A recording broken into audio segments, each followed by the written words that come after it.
Okay, so how does our model do relative to actual data?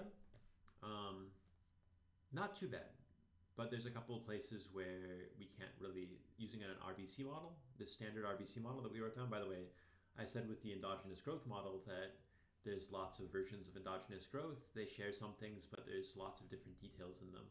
With the RBC model, you can add bells and whistles, but more or less this is kind of the standard RBC model, I would say. Okay. So what we're looking at here is the variance of various things here. So we're looking at the variance of output, or the standard deviation of output, standard deviation of consumption, normalized by the standard deviation of output, same for investment, same for labor supply, and then the correlation of labor supply and output per worker. All right, let's think about how all those things vary in the data. Those are things we can calculate, and then how our model does with a realistic calibration. Okay, so if we think about US data, I mean, we're trying to match all of these moments. So, we can get a fairly decent, at least the right sign, not perfect magnitude, but a decent match to the standard deviation of output with our model. Okay, remember, I mean, this model is obviously much simpler than reality. We have a representative consumer, we have a representative firm, there's no market power. So, in this sort of fairly simple model, we can do pretty well matching output fluctuations. Our relationship between consumption and output is pretty good too. So when we have a increase in, so I mean, we'd expect this to be positive.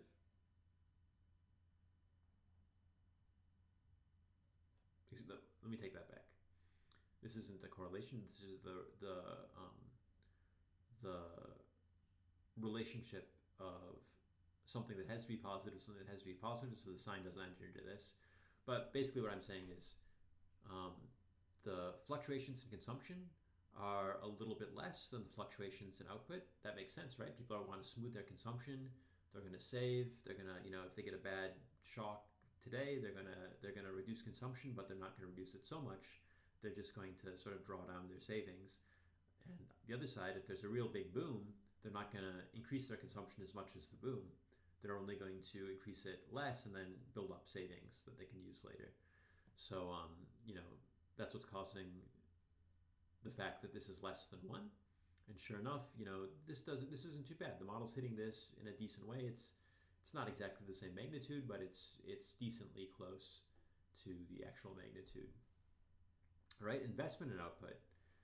So when times are really good, then as we saw in the model, we expect people to build up their investments a lot and very quickly because they want to sort of take advantage of the productivity shock. So and then vice versa the same when times are bad, then you want to sort of draw your capital out of the economy. Maybe you could say save less or draw down your savings. And sure enough, that also matches pretty well. We can really kind of hit this one pretty decently with this very simple model that really only involves exogenous technology shocks and no sort of rational expectations, nothing really weird in terms of what people expect to happen. Okay, so that's pretty good. Now the first one that it doesn't hit that well is this one. This is the standard deviation of labor supply over standard deviation of output. So it turns out that in the data, this sort of rises and falls 1 to 1. So when output decreases by 1%, labor supply also decreases by 1%. When output increases by 1%, labor supply increases by 1%. So in the model, we only get about half of that. So here we're not matching very well with the model. And then finally, the one where the model does really badly is here. So if we look at the correlation between labor supply and output per worker, we would expect in our model that when the labor supply is high, output per worker is also high, right? So if you guys remember, economy is hit by a positive productivity shock, we don't have the capital to take advantage of it immediately, so we increase the labor supply to take advantage of that output shock. When times are bad, we have too much capital, so the only margin where firms can adjust quickly is on labor supply. All right, so we would expect these things to be very highly correlated, positively, but in the data actually they're not very correlated, and if anything they're a little bit negative. All right, now that's kind of surprising, but maybe not too surprising. So if you think about this, when you fire workers, so suppose we have an economic downturn, okay, so we're going to start firing workers. That means that our labor supply is going to drop, okay, so this is going down. But which workers do you fire? You don't fire your most productive workers, you fire your least productive workers. So that means that output divided by labor supply, output's going down, labor supply is going down, but actually output per worker could potentially be going up, right? So that's generating this negative relationship here, but it's very small, so I wouldn't read too much into that logic, but that's what's going on there. And that's a force that's not in our model. Okay, all the workers are the same. So overall, I would say that the model does a pretty decent job hitting a lot of these moments. One thing we haven't mentioned that maybe I'll say it here.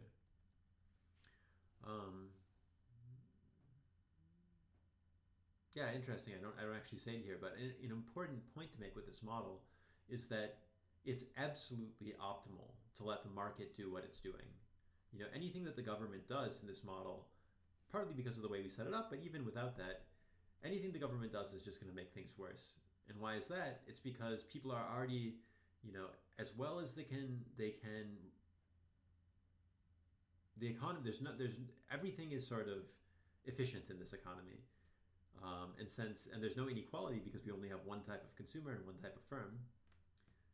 People are doing the best they can, and the government can't do any better than what people can do by themselves. So anything the government comes in and tries to intervene with is only going to make things, if not worse, then at least no better than what the market can do by itself in this model, right? So it's an interesting point that comes out of these models.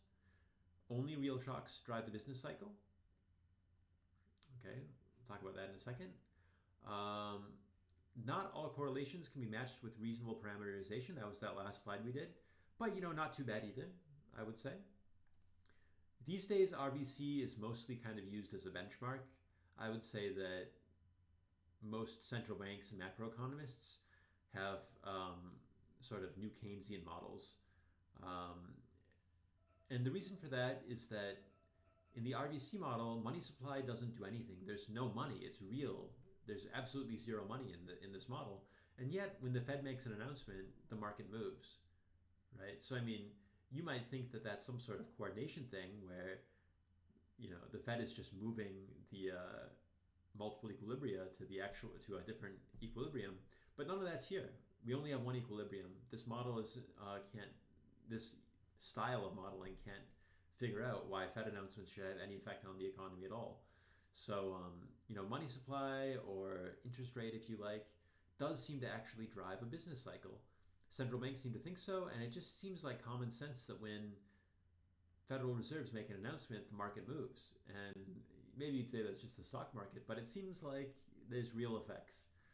Okay, so there's a discussion of this in the book. Go ahead and take a look at it if you want. What are we going to do next? We're going to think about models where money does have an effect, sticky price models. These are the actual models being used by central banks these days. This will be DSGE. This will be sticky prices. And we'll talk about those models next time. So I'm just going to say this. I'm not actually going to go through these additional slides. I have a few additional slides about how exactly. So you remember I said we can figure out some way to log linearize the model around its steady state growth path. And I kind of just waved my hands and said that's what we do. Here I've got a few slides where I make it clear what exactly I mean. So for instance, you'll see if C is the steady state level of consumption, which we're mostly going to just normalize to 0, then the difference between the actual level of consumption and the steady state level in logs, we're going to call this C tilde T, which is like the log difference. Okay. So I'm not going to talk through these slides now, but you can see that I've actually written some slides here where I talk about how you actually figure out what these coefficients are, these A's are in these equations. So if you're interested, look through these slides, and I'd be happy to talk to you more about exactly how you construct or how you figure these equations out. Like say, this is one that we ended up with, right? This is what links the period t+1 to period t. This is kind of the key equation, and you might say, how do you find these bkk, bka, bkg? So these slides sort of talk about how you do it. I took them from the book, but that's that. So just a relevant point here is that I'm not going to put this method of undetermined coefficients on the exam. So I'd rather just have you know about the base model, and then at most just that we can log linearize to find equations like this. And then once we know the coefficients, you don't have to worry about how we actually find them. Then we can sort of plug and chug and figure out how these models evolve. Okay. So that's that for this week, and I will talk to you next week.